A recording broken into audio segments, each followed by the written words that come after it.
بسم اللہ الرحمن الرحیم۔ ایک اسلامک سٹوری سننے والے تمام دوستوں کو السلام علیکم۔ دوستو، اگر آپ ہمارے چینل پر نئے ہیں تو چینل کو سبسکرائب کر دیں، ویڈیو اچھی لگے تو ویڈیو کو لائک کر دیں۔ دوستو، آج میں آپ کو نبی کریم صلی اللہ علیہ وسلم اور رکانہ پہلوان کی کشتی کا ایک واقعہ سناتا ہوں۔ عرب میں ایک پہلوان تھا، رکانہ ان کا نام تھا۔ وہ بڑے زبردست پہلوان تھے اور مشہور یہ تھا کہ یہ ایک آدمی 1000 آدمیوں سے مقابلہ کر سکتا ہے۔ بہت ہی قوی تھے۔ ان کے بدن کے وزن کی یہ کیفیت تھی کہ اونٹ ذبح کر کے اس کی کھال بچھا دی جاتی اور رکانہ اس پر بیٹھتے اور نوجوانان عرب اس کھال کو کھینچتے تو وہ کھال ٹوٹ جاتی، پھٹ جاتی، مگر وہ حصہ جنبش نہیں کرتا تھا جس پر رکانہ بیٹھے ہوتے تھے۔ حضور اکرم صلی اللہ علیہ وسلم نے ان کے سامنے اسلام پیش کیا اور فرمایا، رکانہ، آخرت آنے والی ہے، کیوں اپنی عمر ضائع کر رہے ہو؟ اسلام قبول کر لو اور اللہ تعالیٰ کی طرف متوجہ ہو جاؤ۔ انہوں نے کہا کہ اے محمد،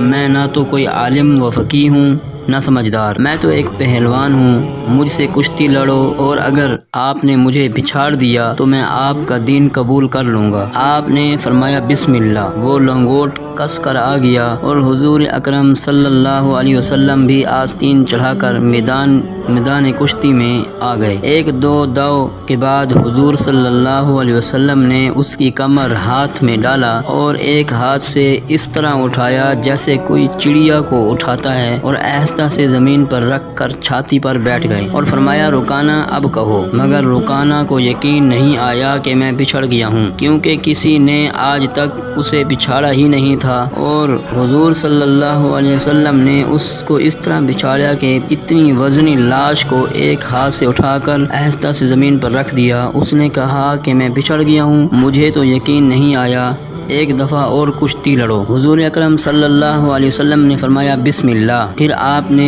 ایک دو داؤ کے بعد کمر میں ہاتھ ڈال کر اٹھا کر اور آہستہ سے زمین پر رکھ دیا۔ فرمایا، اب بتاؤ، یہی شرط تو ٹھہری تھی کہ اگر تم بچھڑ گئے تو اسلام قبول کر لو گے۔ اس نے کہا کہ محمد، یہ تو آپ کے بدن کی قوت تو نہیں ہے کہ میری لاش کو چڑیا کی طرح اٹھا کر نچا دے، معلوم ہوتا ہے کہ آپ کے اندر کوئی چیز ہے۔ حضور اکرم صلی اللہ علیہ وسلم نے فرمایا کہ میں اس اندر والی چیز ہی کی دعوت دے رہا ہوں، بدن کی دعوت نہیں دے رہا ہوں۔ چنانچہ رکانہ نے اسلام قبول کر لیا اور اسلام میں پختہ ہو گئے اور بڑے بڑے کام بھی کیے۔ ایک مرتبہ بہت سے چور آئے اور رات کو بہت سے اونٹ بیت المال سے چرا کر چلتے بنے۔ صبح کو پتہ چلا تو نبی کریم صلی اللہ علیہ وسلم نے فرمایا کہ لوگوں، ان کے پیچھے دوڑو۔ رکانہ نے کہا کہ میں تنہا کافی ہوں، چور رات میں ہی نکل کھڑے ہوئے تھے اور تیزی سے بھاگے جا رہے ہوں گے، معلوم نہیں کتنے دور چلے جا چکے ہوں گے۔ رکانہ دوڑ پڑے اور راستہ میں ان کو تھام لیا اور کہا کہ سامان